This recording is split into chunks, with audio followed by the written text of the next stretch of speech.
Hello and welcome to Data Engineering with Subhadip. In today's tutorial, we're going to explore one of the most powerful features within Google BigQuery for data engineers, BigQuery ML. Let's get started. So what exactly is BigQuery ML? It's a feature that allows you to build and execute machine learning models directly in BigQuery using simple SQL queries. This means you don't have to move data out to a separate ML platform. You can use the SQL you already know, and this dramatically accelerates the entire development process.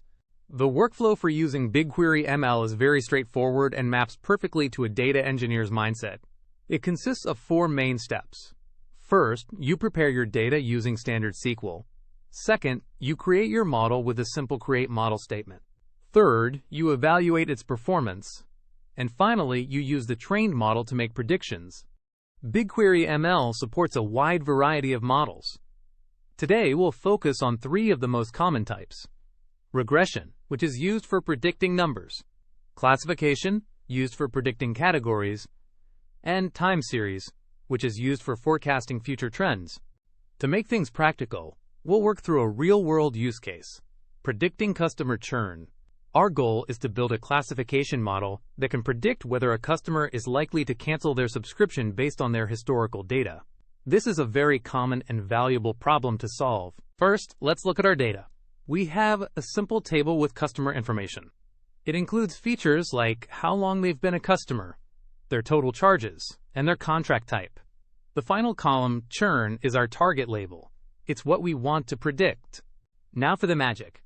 We can train a machine learning model with a single SQL statement. This is the create model query. We specify the model type, in this case logistic regression for our classification problem. We tell it which column is the label we want to predict, and then we write a standard select query to provide the training data. BigQuery handles all the complexity behind the scenes. Let's quickly break down that query. Create model names our new ML model. The options clause is where we configure it, setting the model type and specifying the input label. Finally, the ASSelect statement is simply the training data we want to use, containing both our features and the label. Once the model is trained, we need to know how well it performs.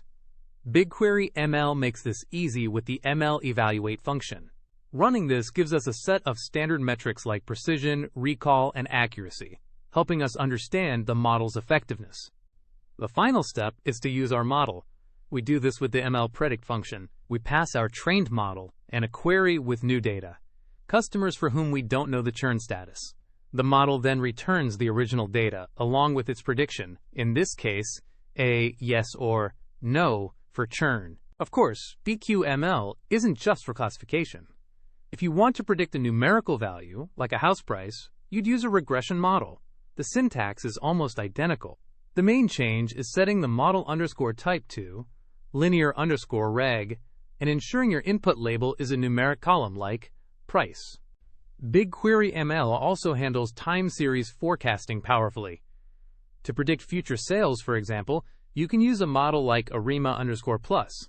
Here, you specify which columns contain the timestamp and the data value you want to forecast. Then, you can use the ML forecast function to predict future values. So, to wrap up, why is BigQuery ML such a game changer for data engineers?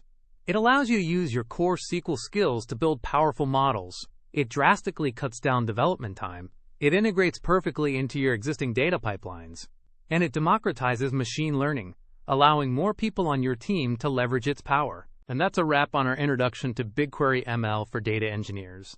I hope this has shown you how accessible and powerful it can be. If you enjoyed this video, please give it a thumbs up, share it, and subscribe to the channel for more data engineering tutorials. Thanks for watching.